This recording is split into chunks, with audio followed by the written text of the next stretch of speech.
You are listening to The Vocal Technologist.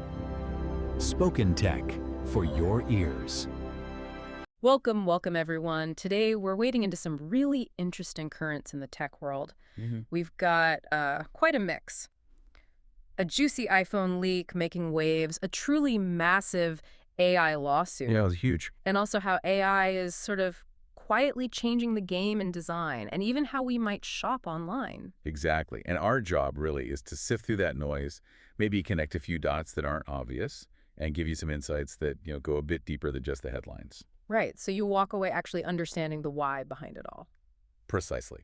Not just the what, but the why and the potential impact. Okay, let's dive in. First up, a bit of that classic tech drama, the iPhone 17 Pro leak video. Yes, John Prosser. Yeah, the guy Apple sued over those iOS 26 leaks, remember? Yep. He's back, dropping renders for the supposed iPhone 17 Pro and 17 Air. It feels pretty bold given the history. It really does, and it highlights that tension, doesn't it, between Apple's secrecy and this constant hunger for early glimpses. Sometimes you wonder how accidental these leaks really are. Totally. Is it a leak or is it, pre-hype? Hard to tell sometimes. Right. And speaking of tension, let's pivot to something maybe more serious, the AI legal battles. Okay. We're looking at what's being called the largest copyright class action ever certified. It's against Anthropic AI. Anthropic, right. It starts with 3 authors, but get this, the potential class could balloon to like 7 million claimants. Wow, 7 million. Yeah, and the potential damages. Industry groups are actually warning it could hit hundreds of billions of dollars. Yeah. It's the kind of figure that could genuinely financially ruin companies. Hundreds of billions. That definitely makes you sit up straight. That's enormous. It is. And the core issue here isn't just the money, huge as it is. It's about how this fast-moving tech is smashing up against old legal frameworks. This could seriously shape future AI innovation, either unleash it or really constrain it. Yeah, a real test case. Okay, so from courtrooms to shopping carts, let's look at AI's more practical side, maybe where it's hitting a bit of a reality check.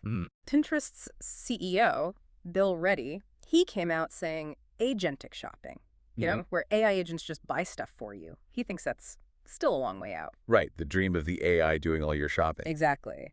So instead, Pinterest is focusing on being more like an AI-enabled shopping assistant, suggesting things proactively. Makes sense.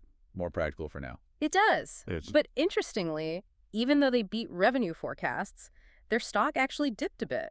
Maybe the market's a bit skeptical about these big AI promises. That could definitely be part of it. That dip really shows the gap between, let's say, the aspirational tech talk and the immediate practical value people see. Yeah. And connecting that to design.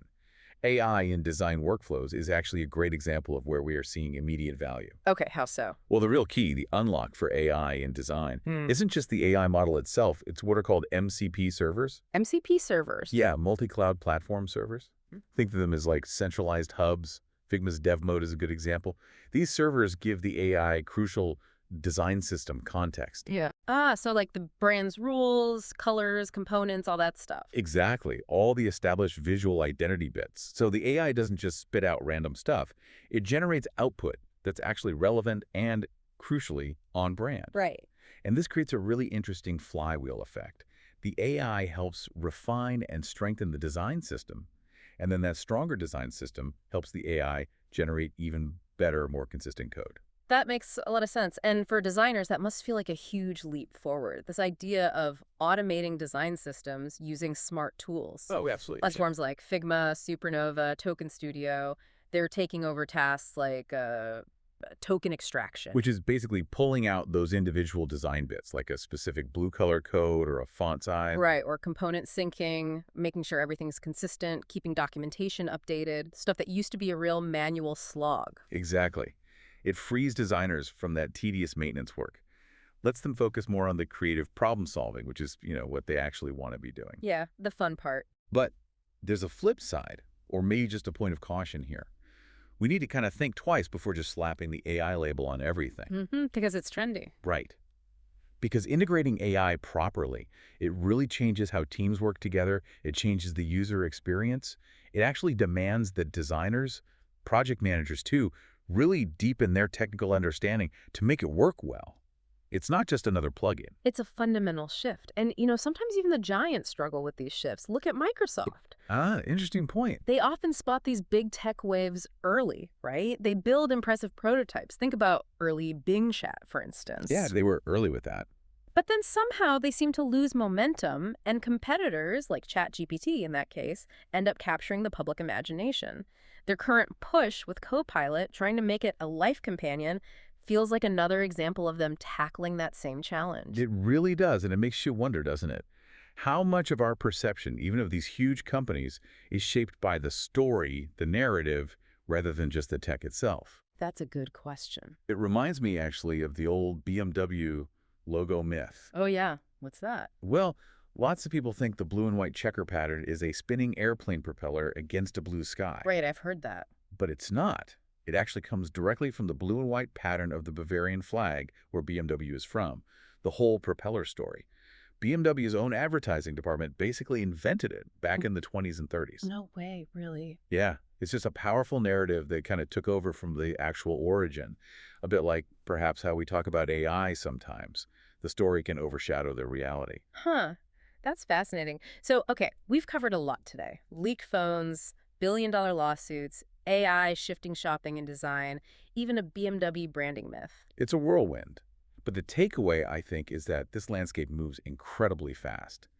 And for you, listening, it means needing to be really discerning. You have to ask not just what's new, but why does it matter? And maybe just as importantly, how is this story being framed? Who benefits from that framing? Right. So, as technology keeps racing forward, maybe the thought to leave you with is this. Consider how often the most compelling story, the most captivating narrative, can actually overshadow the practical reality and what that means for your own informed choices as you navigate all this. Spoken Tech, for your ears.